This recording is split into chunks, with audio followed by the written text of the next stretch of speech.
Hola, muy buenas. Hoy vamos a hablar de Víctor Frank y vamos a hacer una pequeña reseña de su vida y algo de su pensamiento y de su búsqueda de sentido dentro de la existencia y demás.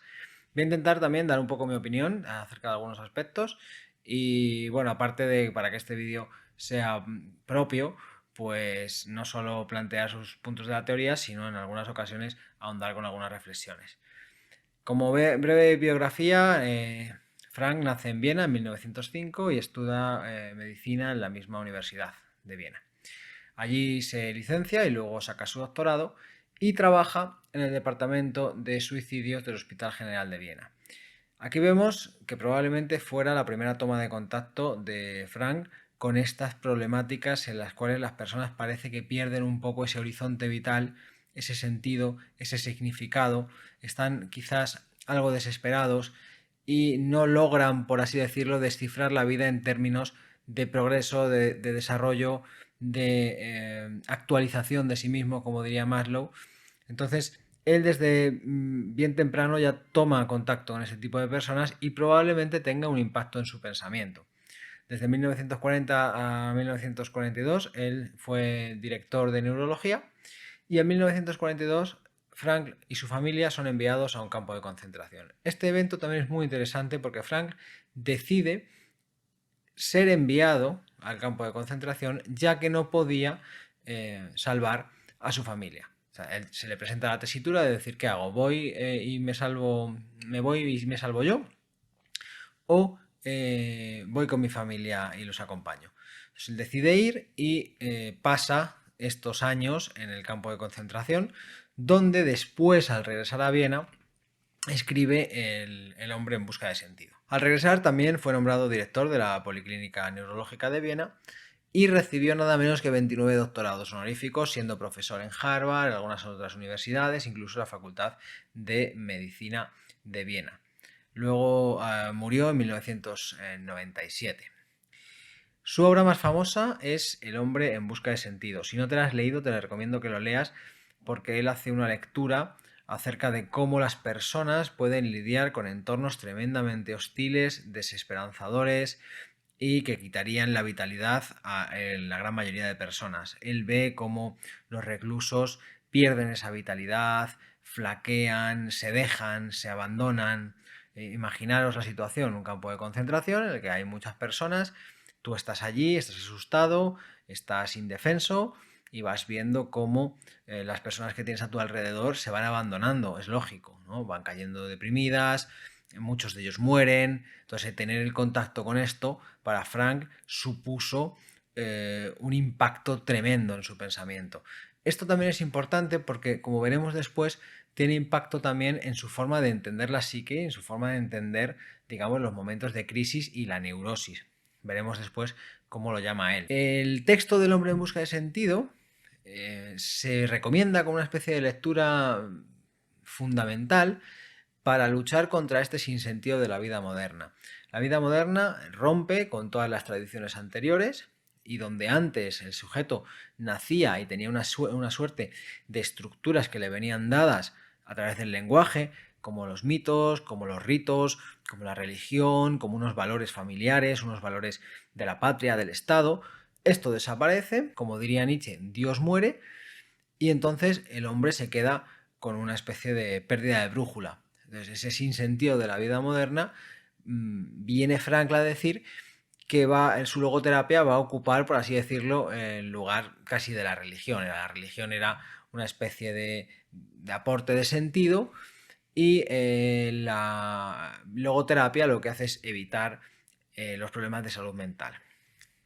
El término logoterapia viene de la unión de logos, que es palabras y sentido, y terapia. Es una terapia a través de la búsqueda de sentido. Frank es interesante porque, como sabéis, hemos visto ya en varios vídeos, hay como dos grandes corrientes, que son la corriente más conductista y luego la corriente también biológica, parte del psicoanálisis, el humanismo y demás, pero manejemos que hay un planteamiento conductista a través del cual la explicación de la conducta proviene del exterior, proviene del entorno, el entorno modela y moldea al sujeto y lo va transformando de una manera para que se encuadre dentro de las estructuras económicas, políticas, sociales, sobre todo también desde los planteamientos de la psicología soviética, para que el sujeto entre en los mecanismos de producción y en los mecanismos económicos que son necesarios en un momento dado por una sociedad. Entonces, esas coyunturas externas transforman los valores, los principios, las actitudes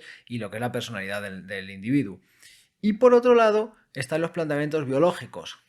Pues el ser humano puede estar determinado, por ejemplo, por su ADN, conductas como el altruismo, conductas como la ayuda, la agresión o la tendencia, por ejemplo, al trastorno mental, podrían estar explicados por estos factores biológicos.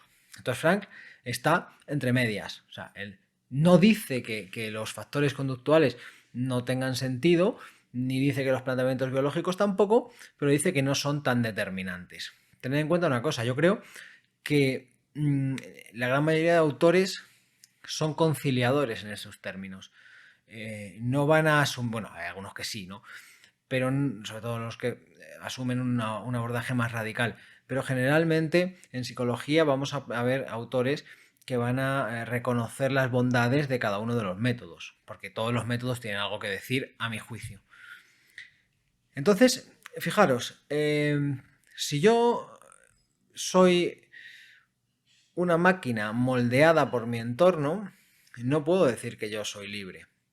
Y si soy un sujeto totalmente esclavo de mis impulsos biológicos, la libertad tampoco tiene sentido. Entonces, para Frank, el ser humano tiene que recuperar la libertad. Y esto tiene que ver también con autores existencialistas como Camus o Sartre, que son filósofos de la libertad. La libertad hay que ejercerla en ese momento de decisión, en el aquí y el ahora.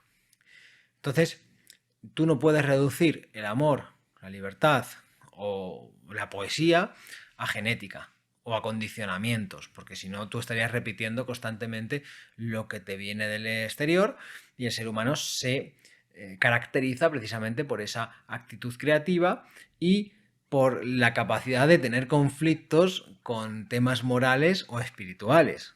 Hay una tendencia del ser humano a buscar algo que le trasciende y eso es exclusivo del ser humano, que no puede ser reducido exclusivamente a la biología.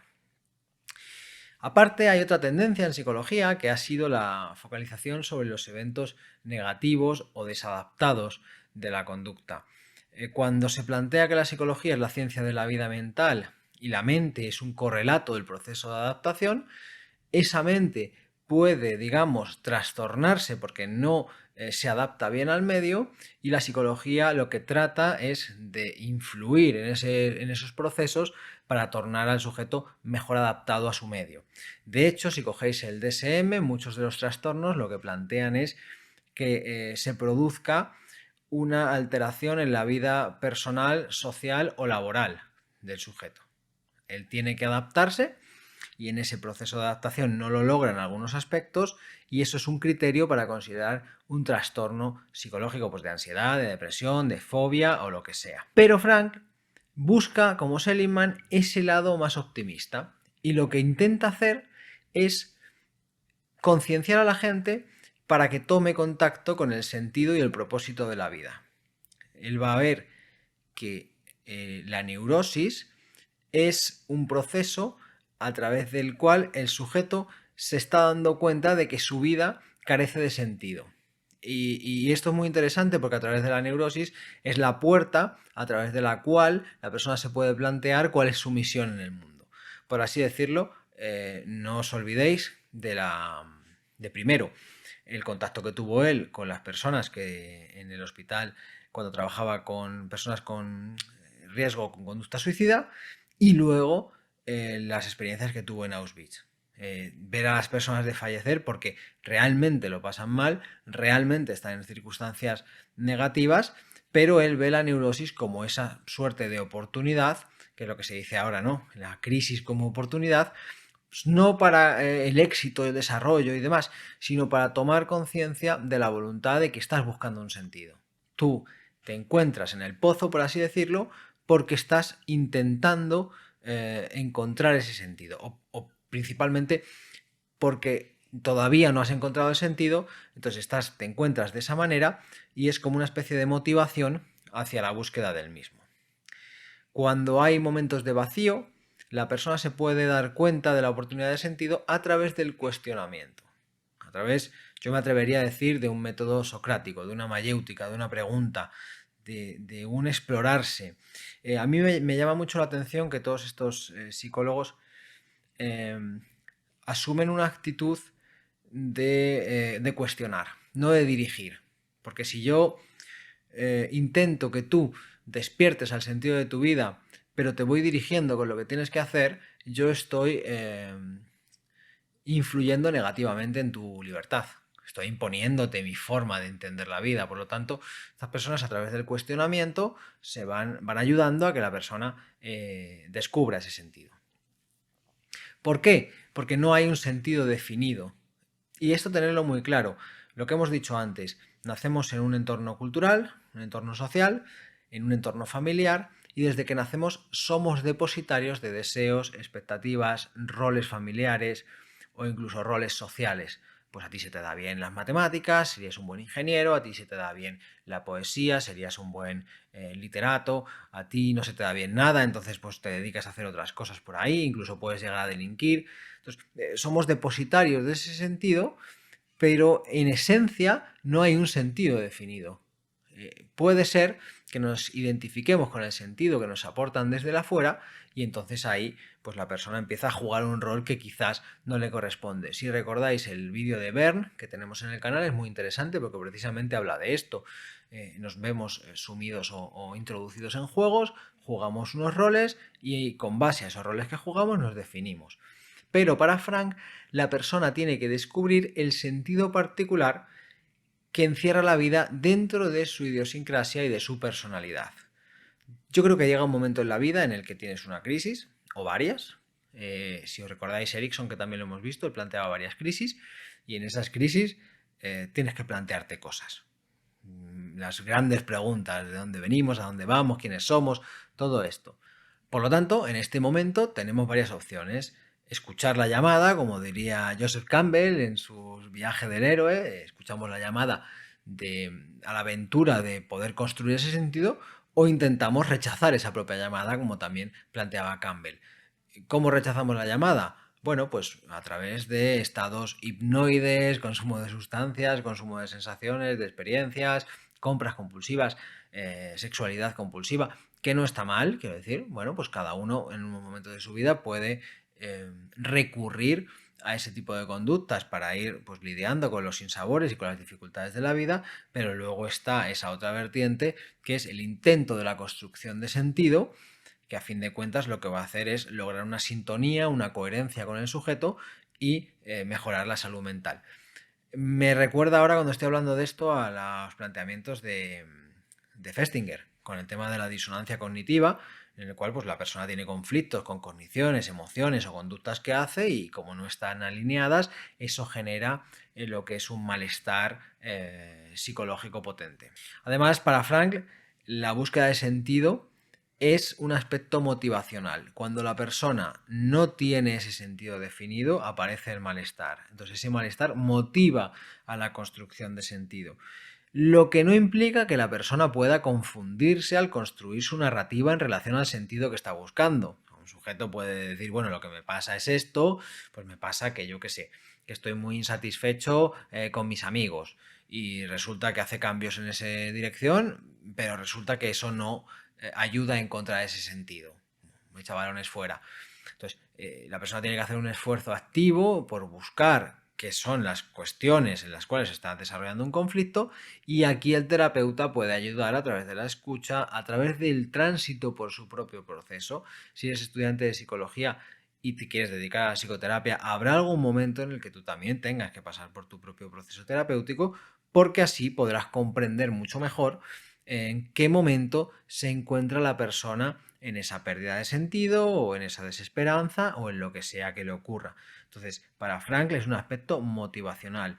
Recordad, las motivaciones surgen de alguna suerte de necesidad o deseo que en el momento que se ve frustrado genera un intento de satisfacción. Imaginaos una persona que tiene sed necesita agua, su organismo se va a poner a buscar el agua constantemente. Entonces, cuando consume ese agua, esa motivación desaparece hasta que luego vuelve a reaparecer con el tiempo. Pero mientras el sujeto tiene sed, está todo el rato buscando el agua. Mientras el sujeto no tiene sentido en su vida, va a estar buscando constantemente ese sentido. Puede ser desarrollando cualquier tipo de estado mental, digamos, difícil de gestionar. Y esto es muy interesante y es el planteamiento de que el sujeto afirma su voluntad en cada elección.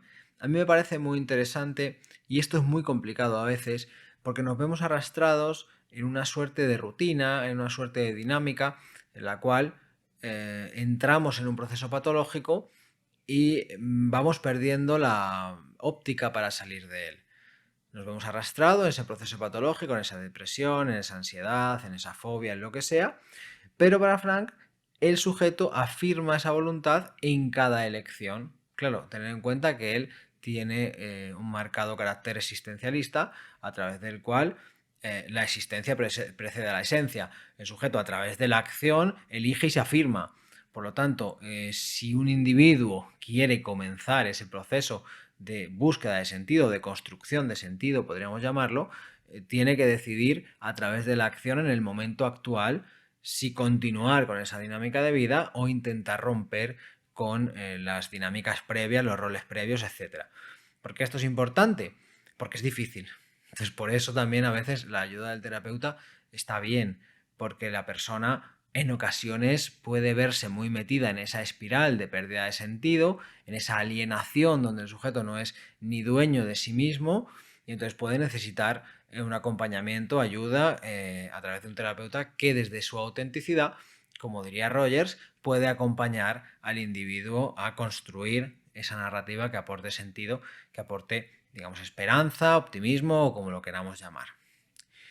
Frankl es un autor muy interesante, es un autor muy fácil de leer, su libro El hombre en busca de sentido te puede ayudar un montón si estás en un proceso que te encuentras estancado o poco motivado y recomiendo su lectura a todos aquellos que estén interesados en ahondar en esta psicoterapia existencial o en esta logoterapia. Si te gusta el vídeo, no olvides pasarte por el canal, darme like, dejarme algún comentario y ya estamos muy cerca de los 2000 suscriptores, que para mí es un gusto y estoy muy agradecido porque son 2000 personas que han decidido unirse a la comunidad y darme esa información de qué vídeos les gustan, qué vídeos les hacen reflexionar, qué vídeos les ayudan y veo que hay como varias vertientes. Están los estudiantes que les gustan esos vídeos que son conceptuales y luego hay otras personas que les gustan estos vídeos más desde el plano del pensamiento, de la historia o de algunos aspectos teóricos. Entonces, si reaccionas a los vídeos, yo voy viendo cuáles tienen un poco más de interacción y cuáles menos, y también voy ajustando un poco el contenido que creo, aunque normalmente ahora estoy con estos autores y espero que te gusten. Sin más, nos vemos la próxima y un fuerte abrazo.